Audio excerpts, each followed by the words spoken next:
Bonjour, prochaine arcane, la justice du tarot de Marseille. Alors, que nous évoque cette justice? Déjà, on va la regarder, parce elle vous regarde droit dans les yeux. Si elle vous regarde droit dans les yeux, c'est pour vous signifier, regarde-toi, regarde ton intérieur. Si vous vous souvenez, si vous voyez la justice dans un palais de justice, elle a les yeux bandés. Celle-ci, non. C'est notre justice, c'est notre manière de nous concevoir. Maintenant, c'est un 8. Alors le 8, c'est une double perfection. Pourquoi? Parce que c'est un 4 sur un 4. Donc vous voyez, c'est une double stabilité.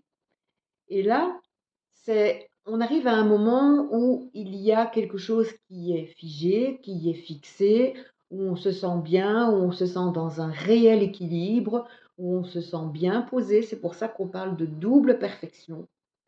Mais aussi, comme vous le savez, on ne peut pas rester figé dans une position. Il faut bouger à un certain moment. Donc, il va falloir déstabiliser le 8 et c'est le 9 qui interviendra à ce moment-là. Mais pour l'instant, on est dans le 8. Donc le 8 nous dit, regarde-toi, regarde ce qui se passe au fond de toi.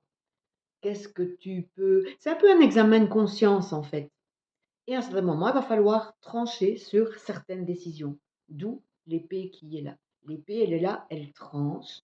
Elle va dire qu'il faut prendre une décision à un certain moment, donc une manière de trancher, pour faire bouger cette balance ici et faire bouger la balance du bon côté. Et pour ça, elle triche un peu, cette justice. Elle pousse un petit peu avec son coude pour dire allez, je vais faire pencher la balance de mon côté. Et pour faire pencher la balance du bon côté, à ce moment, il faut trancher, prendre des décisions, faire des sacrifices parfois. C'est très très important de prendre des décisions.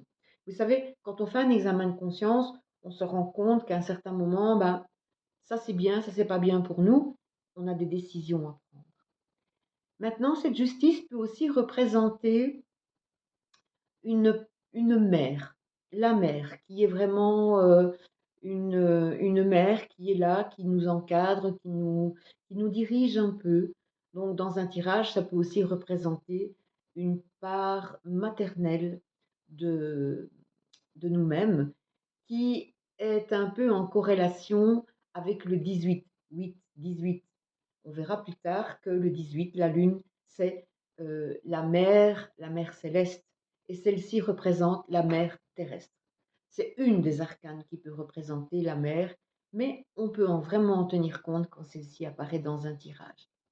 Alors, qu'est-ce que je peux encore vous dire? Je pense on a mis un petit peu tout ça, voilà, bien au clair. Voilà.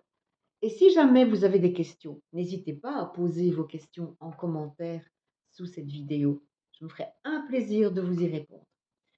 Et comme d'habitude, toutes mes coordonnées sont en dessous. Si vous avez envie de me consulter, de prendre un rendez-vous avec moi, toutes les coordonnées sont en dessous de la vidéo. Je vous embrasse tous et à très bientôt pour de prochaines aventures.